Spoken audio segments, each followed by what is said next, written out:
نادي النصر يريد التعاقد مع سفيان رحيمي وجاهزية كريستيانو رونالدو لمواجهة الخليج. اشترك بالقناة وفعل جرس التنبيهات عشان يوصلك أي جديد، وحط لايك معاك مرة واحدة.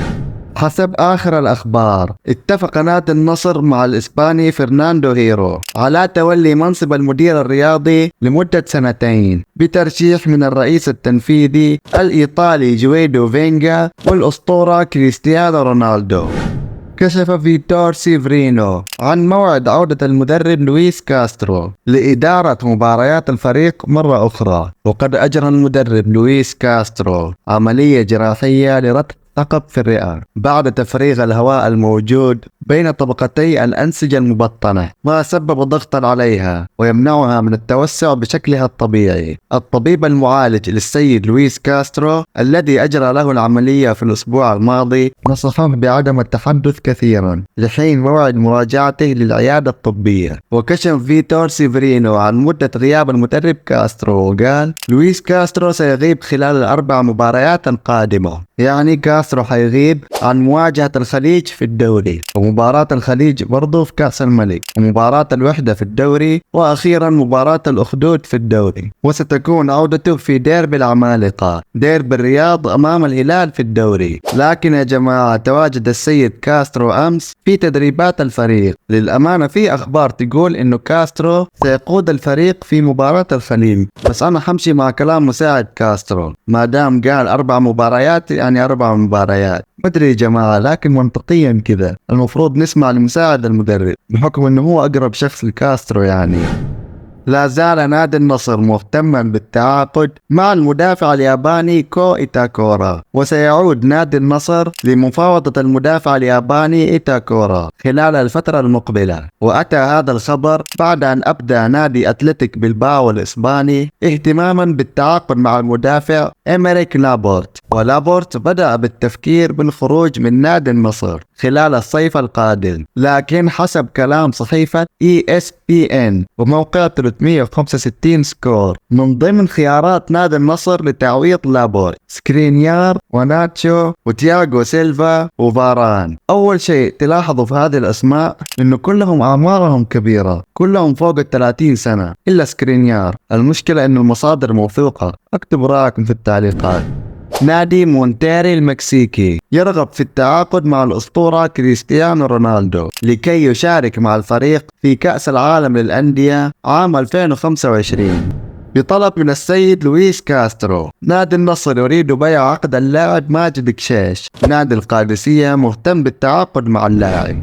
هدف نادي مانشستر سيتي حاليا هو إبقاء كيفن دي بروين. مانشستر سيتي في انتظار قرار كيفن دي بروين. إذا قرر البقاء وتجديد عقده فهذا شيء عظيم. إذا لم تكن رغبته البقاء مع مانشستر سيتي سينتظر العروض التي ستصل وسيقيم الوضع حينها. وأصلا مانشستر سيتي ما قرر في حال خروجه هل سيتعاقد الفريق مع لاعب بديل أو حيكون بديله فيل فودن. نادي النصر ما زال يرغب في ضم كيفن دي بروين خلال الصيفية القادمة، ومن المقرر أن تكون هناك اتصالات في الأسابيع القادمة بين نادي النصر وكيفن دي بروين للانتقال إلى الفريق.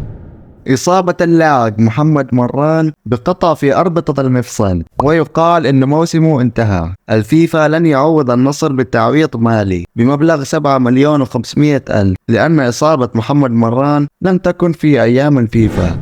نادي النصر يتواصل مع وكلاء سفيان رحيمي ومسؤولين العين الإماراتي للتعاقد معه خلال فترة الانتقالات الصيفية القادمة. أنا للأمانة ماني قادر أفهم إلى الآن تحركات الإدارة أو إيش الخطة اللي هم ماشيين عليها. كل الأسماء المرشحة للقدوم للفريق غريبة. يعني سفيان رحيمي يلعب في الجهة اليسرى، إحنا الأولوية عندنا الجهة اليمنى. ما أقول إنه ودي ساديو ماني يستمر، لكن الأولوية في الجهة اليمنى عشان تاليسكا عمره ما لعب جناح أيمن، مركزه الأصلي هو صانع ألعاب. كمان النادي يبغى يجيب اللاعب كيفن دي بروين. طيب أنت عندك أوتافيو وتاليسكا كلهم يلعبوا في نفس المركز. المشكلة كلهم مهمين ولاعيبة من أعلى مستوى، صعب جدا إنك تخرج واحد منهم صراحة.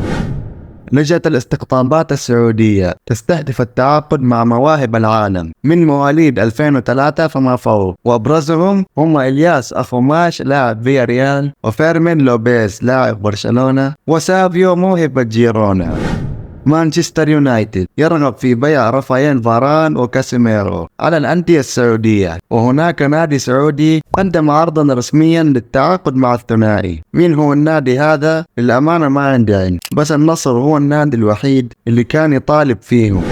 تأكدت مشاركة الأسطورة كريستيانو رونالدو ضد الخليج يوم السبت، وحسب صحيفة الرياضية عبد العزيز العلاوة يبدأ أساسيا في لقاء الخليج لتعويض غياب ساديو ماني لتراكم البطاقات. إدارة نادي الخليج قررت منح جماهير النصر نسبة 70% من مساحة مدرجات ملعب الأمير محمد بن فهد. دحين عندنا أخبار سريعة.